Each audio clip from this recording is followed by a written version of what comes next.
We're now in example number 2 wherein all the given sides are given. Find the missing parts of the triangle ABC. The missing parts of this triangle are angle A, angle C, and angle B. So let's say for example, we want to find angle A. Anyway, we can begin with angle C, angle B, or angle A. But for this example, I want to find angle A.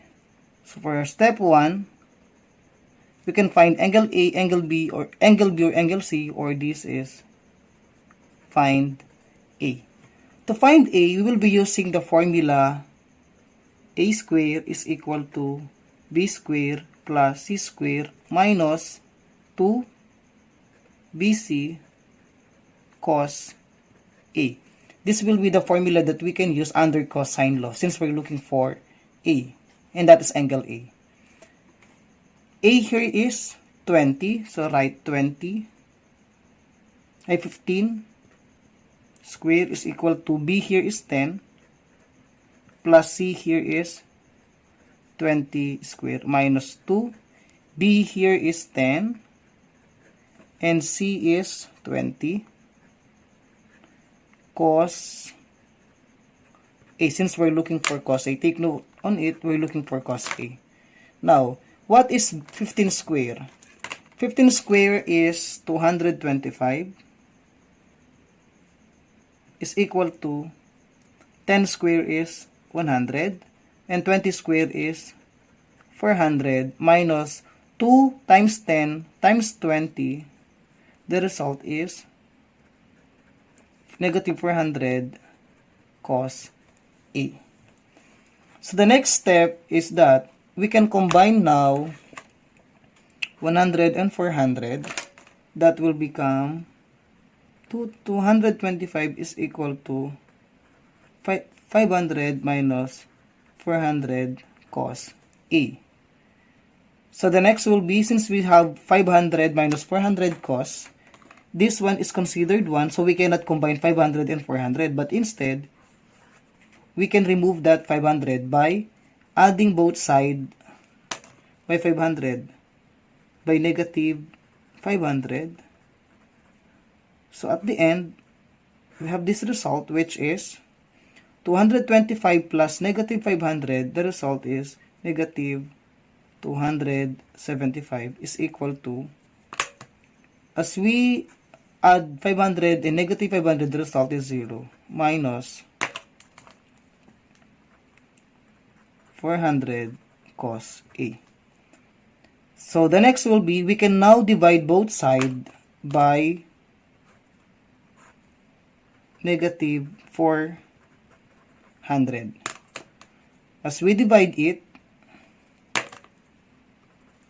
negative 275 divided to 400, the result is 0.6875 is equal to negative 400 divided by negative 400, that will become 1, or we only have now cos A.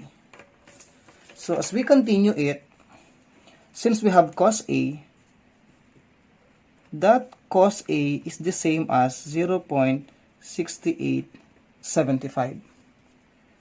We can now apply the rule we keep on using in getting the value of A, wherein A is equal to arc cos multiplied to 0.6875. So using a calculator now, shift cos 0.6875, the result is A here is 46.57, and I want you to use a nearest whole number, which is 47. We will be using 47 degrees as the value of A. So this is now 47 degrees. For the step 2, instead of using the cosine law, we'll be using the sine law. Why? In sine law, when there is a given ratio that is angle and each side, we can apply it because there is a complete ratio. A and its opposite side is 15. The missing C and its opposite side is given. So we can use sine A over A is equal to sine C over C. Sine A here is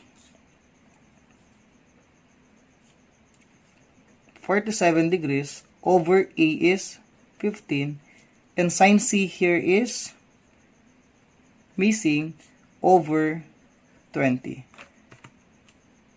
Sine 47 degrees is equal to 0.73114 over 15 is equal to sine C over 20. We'll now multiply sine C and 15. The result here is 15 sine C is equal to, and we multiply 7314 times 20. The result here is 14.628.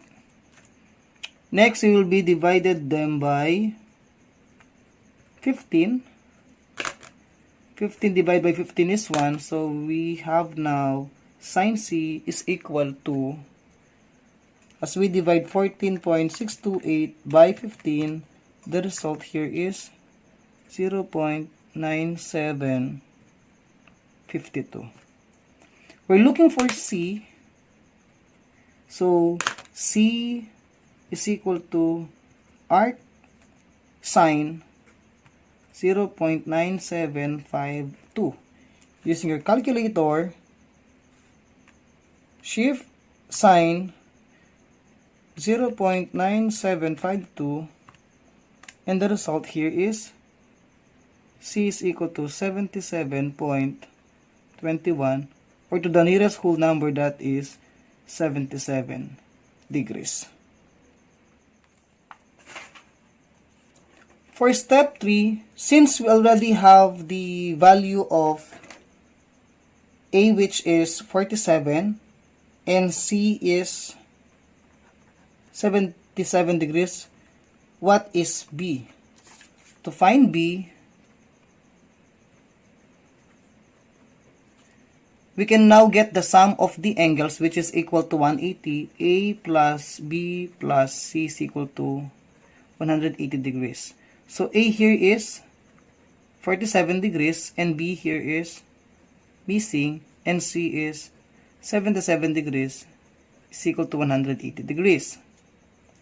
Next will be, as we add 47 and 77, the result is 124 plus B is equal to 180 degrees.